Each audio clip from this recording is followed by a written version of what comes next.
उस सरकार को ना चलने देंगे जो लोकतंत्र की हत्या करेगा, उस व्यक्ति को न टिकने देंगे जो संविधान के खिलाफ बढ़ेगा। उठो देश के वीर जवानों, हम सिंह बन के दहाड़ देंगे। लोकतंत्र की हत्या करने वालों, एक तिरंगे झंडे तुम्हारे सीने में भी गाड़ देंगे।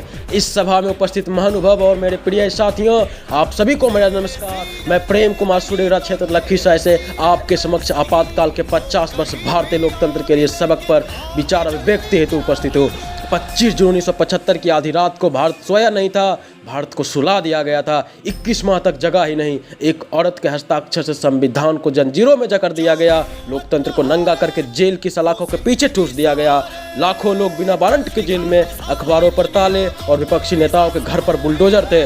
आपात नहीं थे, ये थे खुलेआम संवैधानिक बलात्कार। बिजली काट कर अखबार छापने नहीं दिए गए। विपक्षी नेताओं की गिरफ्तारी maintenance of internal security act के तहत लगभग 62 लाख लोगों को नसबंदी, बच्चा बूढ़ा जवान किसी को नहीं छोड़ा गया। गरीब बस्तियों पर बुलडोजर चलाई गई, विरोध करने वालों पर गोलियां चली, लोगों के हक छीन लिए गए, लोकतंत्र की आवाज़ को दबा दिया गया। लोकतंत्र नहीं, तानाशाही का ट्रायल रूम बन गया था हिंदुस्तान।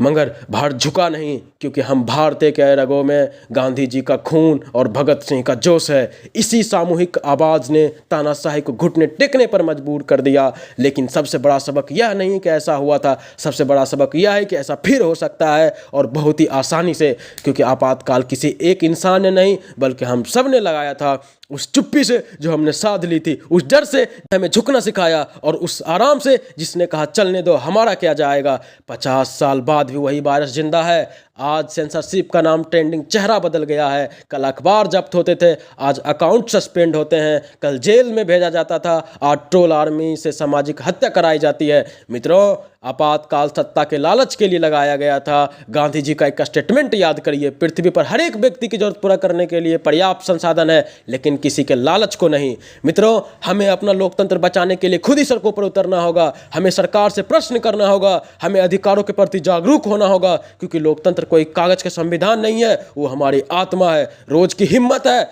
सवाल करने की, असहमत होने की, सड़कों पर उतरने की। हमें अपनी आवाजें बुलंद करनी होगी। न्यायपालिका और मीडिया को मजबूत और स्वतंत्र रखना हमारी जिम्मेदारी है। लोकतंत्र कोई गारंटी का कार्ड नहीं है जो 75 सालों तक चलता रहेगा। लोकतंत्र वह आग है जो हर पीढ़ी को खुद ही जलानी पड़ती है। जलाओगे नहीं तो ठंड से मर जाओगे। तो याद रखना, लोकतंत्र बचाने का बटन हमारे अंदर है, ईवीएम में नहीं। अंत में, हम हैं नौजवान, हम हैं तूफान, लोकतंत्र बचाना हमारा अरमान। अगर फिर कोई हाथ बढ़ाएगा, 1977 का इतिहास दोहराएगा। जय हिंद, जय भारत, जय संविधान। धन्यवाद।